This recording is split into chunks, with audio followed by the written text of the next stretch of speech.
opsir yang kedua, komandan kedua yang jadi tahanan ini. Kata raja, opsir kedua, saya Tuan Raja. Kamu sudah lihat temanmu, opsir pertama tadi? Sudah Tuan Raja. Mati kan? Mati. Kamu mau mati? Atau mau ikut saya? Keluar dari agamamu Islam dengan pangkat cukup, gaji cukup, rumah cukup.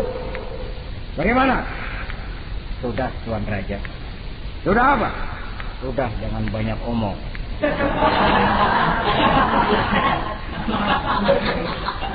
Maksud kamu bagaimana? Saya sudah tidak sabar pengen nyusul teman saya yang barusan Tuan Raja.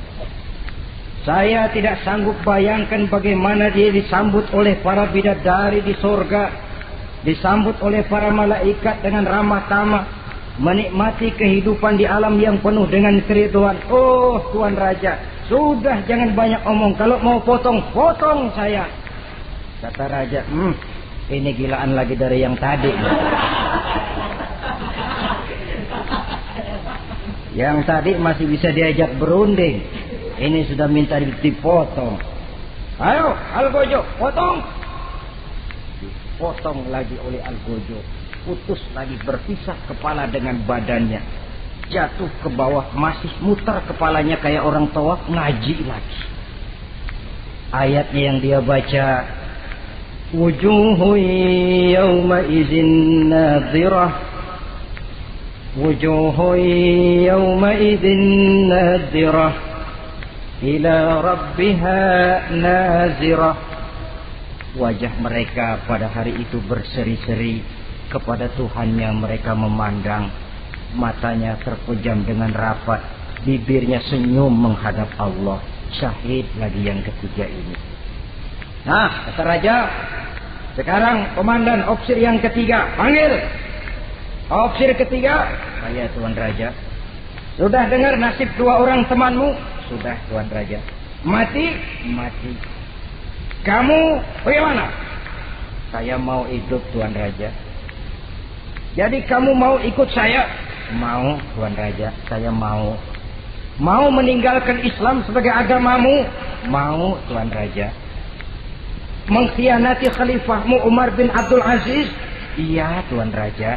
Daripada hidup saya kan, daripada mati mendingan hidup Tuan Raja. Daripada nggak punya apa-apa, kan mendingan punya apa-apa. Baik, baik. Nanti saya musyawarah sama Perdana Menteri, kamu saya angkat jadi pejabat tinggi. Baik Tuan Raja. Akhirnya Raja musyawarah. Perdana Menteri, saya Tuan Raja. Ini opsir ketiga baik ini, mau ikut kita keluar dari Islam. Kita angkat jadi apa dia? Itu sih urusan Tuan soal angkat mengangkat. Cuman saya pikir-pikir kok aneh Tuan Raja. Aneh bagaimana? Ini opsir ketiga ini kok mau ya meninggalkan agamanya. Mau mengkhianati saudaranya sendiri. Saudaranya sebangsa, setanah air, seiman, sekeyakinan. Hanya karena ditawari oleh kedudukan, mau dia khianati. Orang itu kalau sudah mau mengkhianati bangsanya sendiri Tuan Raja, apalagi bangsa lain. Sekarang ini dia sopan sama kita karena kepengen selamat. Nanti kalau ada kesempatan, bukan kita yang ditikam dari belakang. Senjata makan Tuan. Jadi menurut kamu bagaimana Perdana Menteri? Menurut saya opsir ketiga ini komandan bejat. Masa orang bejat jadi pejabat, rusak rakyat. Malah orang dua yang mati itu orang bagus. Punya prinsip, punya pendirian. Nyawa taruhannya iman tidak goyah. Itu malah kalau bisa yang dua itu dihidupin lagi. Orang punya pendirian. Ya hidupin bagaimana udah kadang mati. Tidak bisa. Jadi yang ketiga ini gimana? Kalau menurut saya yang ketiga ini bunuh saja Tuan Raja. Ngapain miara orang bahaya? Bunuh saja. Bunuh. Iya nah, kalau begitu bunuh saja. Betul juga kamu. Bidang dibuka kembali. Opsir ketiga, gimana Tuan Raja? Saya diangkat jadi apa? Kamu nggak diangkat. Nggak diangkat bagaimana? Kamu opsir bejat. Kok bejat? Iya. Agamamu saja kamu mau tinggalkan. Saudaramu sebangsa setanah air mau kamu khianati. Apalagi kami yang orang lain bangsa dengan kamu. Kalau ada kesempatan kami akan kamu tikam dari belakang. Jadi saya gimana? Kamu dibunuh. Bunuh. Tuan Raja, bunuh. Iyalah, bunuh. Tapi saya mau Islam lagi Tadinya saya mau keluar dari Islam, saya pikir dapat kedudukan tinggi kalau dibunuh juga. Iyalah bunuh, tapi saya tak Islam lagi. Terserah mau Islam mau tidak, pokoknya bunuh. Iya, saya mau Islam lagi. Cepat. Iya. Lalu mengucap 2 kalimat syahadat, mau Islam lagi. Macet lidah. Ayo cepat. Iya Pak. Asyhadu Enggak bisa mengucap syahadat. Ayo cepat. Iya Pak. Asyhadu Enggak bisa. Sampai goloknya Al-Qujo keburu sampai ke lehernya. Putus leher itu, pisah kepala dengan badan. Jatuh kepalanya ke bawah. Dia bekas orang Islam, masih bisa ngaji juga, cuman ayat yang dibacanya lain sama yang dibaca 2 temannya tadi. Ayat yang dia baca begini, afaman haqqat alaihi kalimatul azab afa anta tunkizu man finnar. Orang yang sudah memang akan mendapat vonis azab di neraka, bisakah kamu menyelamatkan mereka dari azab yang sangat pedih? Bertahun-tahun dia berjuang untuk Islam di bawah kepemimpinan Umar bin Abdul Aziz dengan niat li'la'i kalimatillah. Tapi di akhir perjuangannya dia tergoda oleh harta dan kedudukan. Dia keluar dari Islam dan dikala itu ajal datang merenggut nyawa, dia mendapat su'ul khatimah, matinya ke dalam neraka. Na'udzubillah min dzalik. Ini termasuk lemah iman, saudara-saudara. Dan itu penyakit yang bahaya.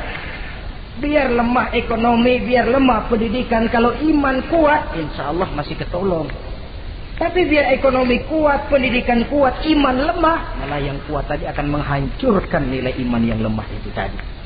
Disinilah mabda'nya, berlindung kita kepada Allah dari lemah hati, lemah iman, lemah akidah. Baik. Penyakit rohani yang ketiga, wa a'udzubika minal kasal. Aku berlindung kepadamu ya Allah daripada sifat penyakit malas. Malas adalah penyakit batin. Santai perlu, refreshing perlu. Tapi kalau tiap hari santai, apakah kita akan jadi generasi santai? Dan persoalan apa yang bisa kita selesaikan dengan posisi santai? An-Nisa ayat 95 menegaskan, la yastabil qa'iduna minal mu'minina ghayra ulid darari wal mujahiduna fi sabilillah. Orang-orang yang berjuang di jalan Allah tidak sama nasibnya dengan orang yang duduk saja gelenggam, delohom, ayam-ayam tanpa ada uzur darurat, yang hanya menunggu keajaiban yang turun dari langit, menghitung bintang bertebaran di atas cakrawala. Tidak akan sama orang yang berjuang di jalan Allah dengan yang duduk delohom, ayam-ayam, gelenggam, menikmati apa yang ada tanpa berpikir meningkatkannya ke arah yang lebih baik. Ma'asyiral muslimin rahimakumullah. Malas berusaha, malas beribadah adalah penyakit rohani yang ditiupkan oleh iblis ke dalam diri sanubari kita. Makin tinggi nilai iman, makin berat bisikan kemalasan itu. Namun kalau kita bentengi dengan bahwa malas kita hari ini akan membawa penyesalan bukan besok, bukan lusa, bukan minggu depan, bukan pula bulan depan, tapi barangkali tahun depan, 5-10 tahun yang akan datang, untuk masa depan yang lebih depan di alam kubur, di alam akhirat. Akibat penyesalan di dunia akan terasa di sana nantinya. Allah telah memberikan hidup. Dalam hidup kita diberikan energi, daya dan kekuatan. Manfaatkan daya dan kekuatan itu untuk berusaha dan bekerja. Allah tidak suka kepada orang yang bermalas, berpangku-pangku tangan, menunggu keajaiban dari langit sambil berleha-leha. Allah suka kepada orang yang bekerja keras, karena seluruh rasul bekerja keras, seluruh para nabi bekerja keras. Saudara-saudara, hanya istana yang ditegakkan dalam khayalan saja yang bisa dijangkau dengan bermalas dan bersantai-santai. Tapi istana dalam wujud kenyataan hanya bisa dicapai dengan kerja keras dan semangat menghadapi kehidupan. Yang kelima, wa a'udzubika minal jubn. Kami berlindung kepadamu ya Allah daripada sifat takut. Saudara-saudara, setiap orang terlahir membawa fitrah. Fitrah itu juga bisa berupa sifat. Tiap orang punya sifat takut, tiap orang punya sifat berani. Lingkungan, pendidikan, pergaulan menumbuhkan mana yang lebih subur. Kalau takutnya lebih subur, dia akan jadi penakut. Kalau beraninya lebih subur, dia akan jadi pemberani.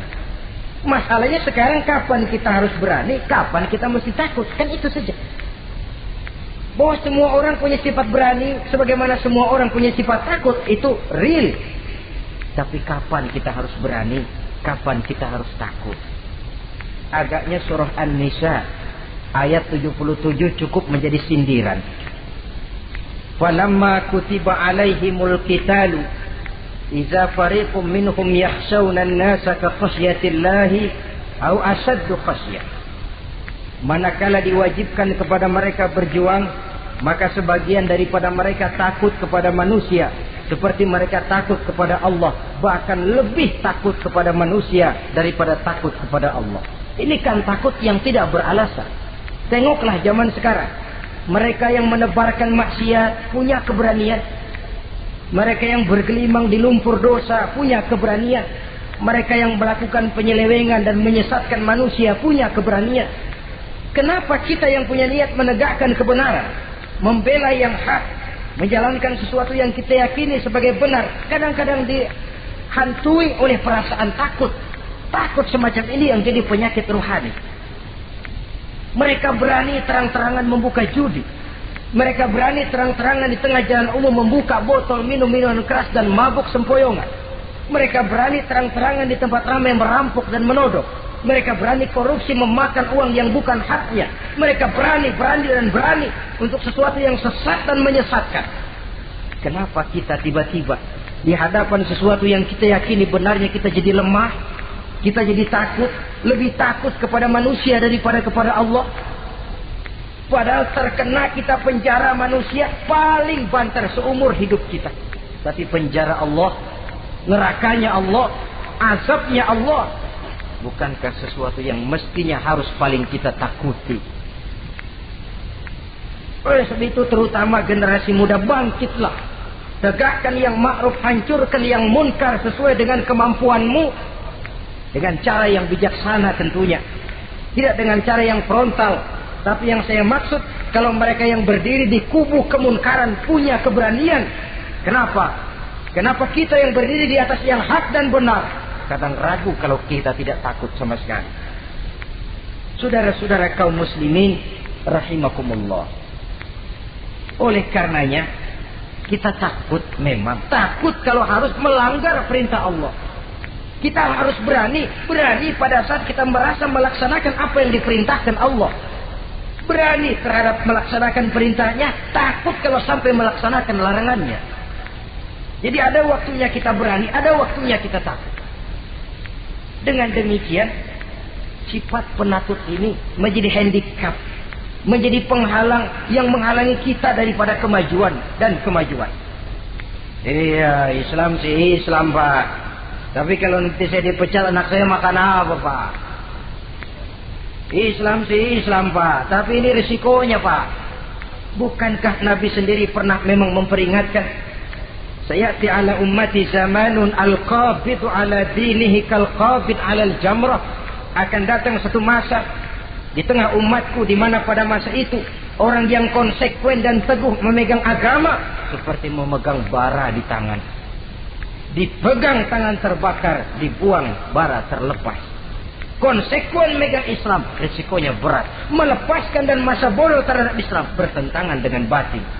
Dikala itu, beruntunglah orang-orang yang teguh dan kuat memegang agamanya. Ma'asyiral muslimin rahimakumullah.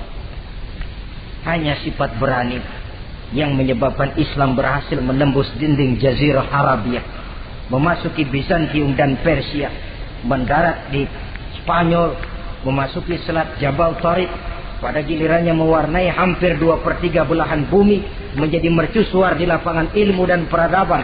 Berani karena benar. Jadi yang saya anjurkan itu bukan berani babi. Tahu berani babi? Mau nyeruduk aja.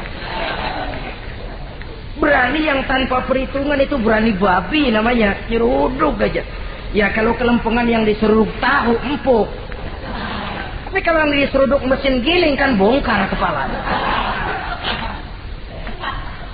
Jadi bukan berani yang tanpa perhitungan, berani yang dengan taktik dan strategi. Sebab keberanian tanpa perhitungan akan menyebabkan kita menjadi orang yang ngawur.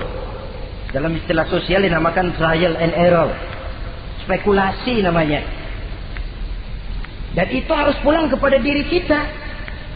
Keberanian tidak bisa dipompakan, keberanian tidak bisa dicangkokkan, harus bermuara dari kita. Contoh saja, ketika Nabi dan Abu Bakar di Gua Sur, Quraisy kafir yang ngejar sampai di situ. Kalau mereka nengok ke bawah, Nabi akan kelihatan. Abu Bakar sedikit grogi. Nabi tampil dengan mantap. La takhaf wa la tahzan ya Abu Bakar. Innallaha ma'ana. Abu Bakar, kamu tidak usah takut. Kamu tidak usah khawatir. Allah bersama kita. Keberanian timbul. Karena yakin ini jalan Allah. Yakin Allah pasti akan bela. Ya, keberanian itu nggak bisa dicangkokin. Nggak bisa cuma teriak, saudara-saudara, jangan takut, Allah bersama kita. Mulutnya. Tapi kalau hatinya juga perang. Apa iya? Itu sudah tertarung di kaki sendiri. Jadi memang harus ada variasinya. Ibarat pepatah, tukang joget yang baik ngerti irama gendang. Kalau kita terlalu keras, gampang dipatahin orang. Kalau kita terlalu lemah, diinjek terus. Mestinya tahu kapan mesti keras, tahu kapan mesti lemah lembut. Sudahlah hadirin yang saya muliakan. Baiklah ya, itu penyakit yang kelima. Penyakit yang keenam, wa a'udzubika minal bukhl. Kami berlindung kepadamu ya Allah daripada sifat bukhl.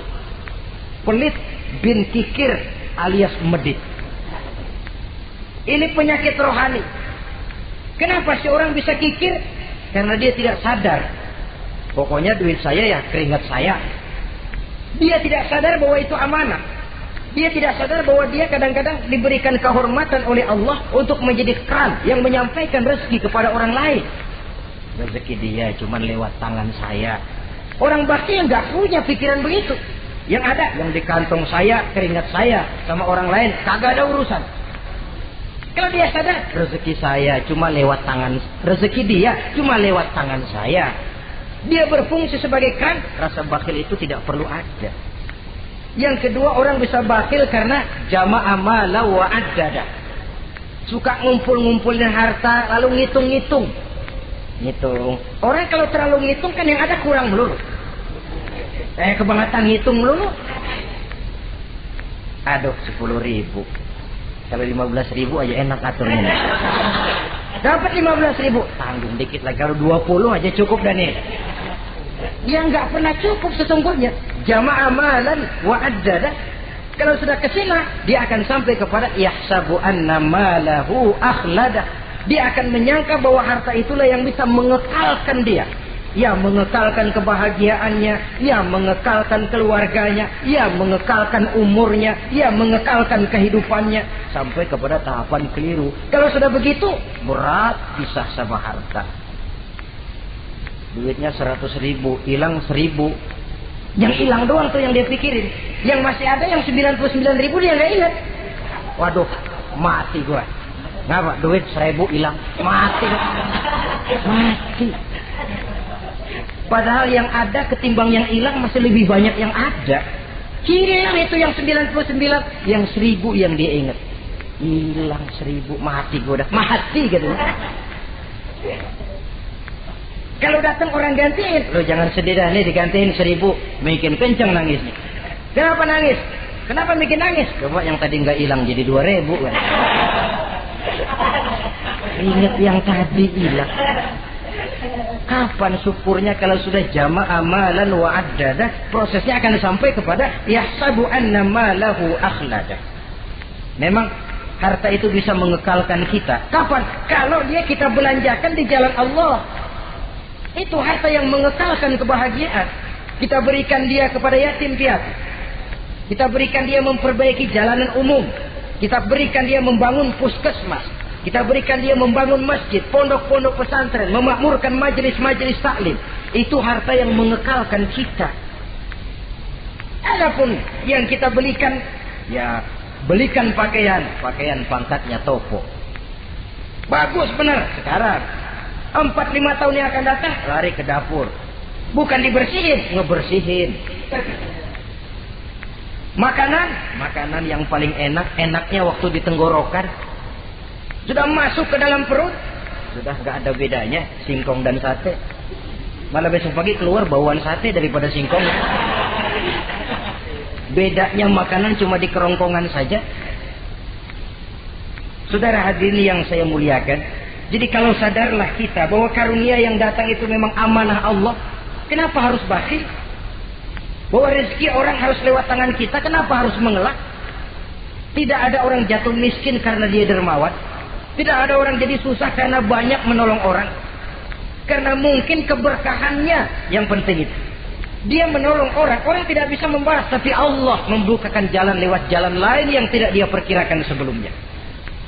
Masyiral muslimin, apalagi kalau orang itu adalah orang yang dekat dengan kita. Maksud saya ibu bapak kita. Oh, itu balasannya paling kontan. Berbuat baik kepada ibu, berbuat baik kepada bapak. Ada rezeki sedikit, belikan makanan yang disenangi orang tua kita. Pak, ibu, alhamdulillah ada rezeki. Ini makanan kesukaan bapak, ibu. Menurut kita sederhana, sepele, Allah akan balas. Itu paling kontan lewat jalan yang tidak kita sangka-sangka. Ibu bapak, yatim piatu terutama juga. Saudara kaum muslimin rahimakumullah. Oleh karenanya, sekali lagi tidak ada orang jadi kaya karena dia kikir, pelit. Kenapa sih tuh orang jadi miliuner? Oh, dia dari muda pelit banget. Tidak ada. Dan tidak ada orang jatuh bangkrut karena rajin sedekah.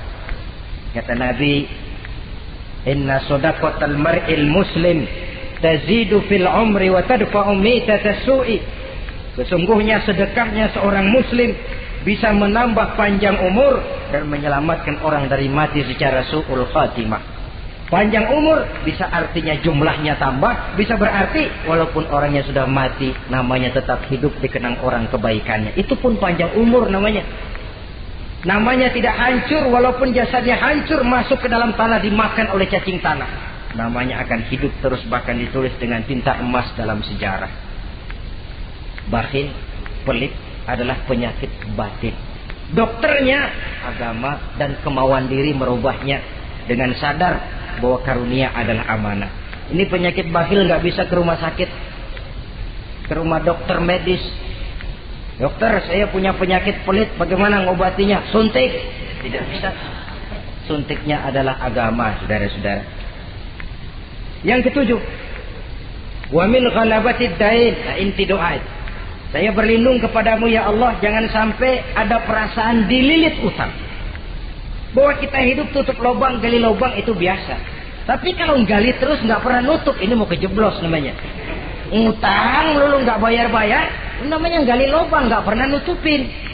Bahkan Nabi pesan, alaikum biddain, fa innahu hamun billail wa dani'un bin nahar. Kalau bisa kamu nggak usah ngutang. Kenapa? Utang itu siangnya bikin kita takut ketemu orang, malamnya bikin kita susah tidur. Coba dah kalau nggak bisa ngutang, berabe, malam nggak bisa tidur, siang takut ketemu orang. Jangan kepergok nih, belum ada duit buat bayar. Jangan ke sono, takut ketemu. Jangan kemari, takut ketemu. Akhirnya nggak kemana-mana, ngumprak di rumah.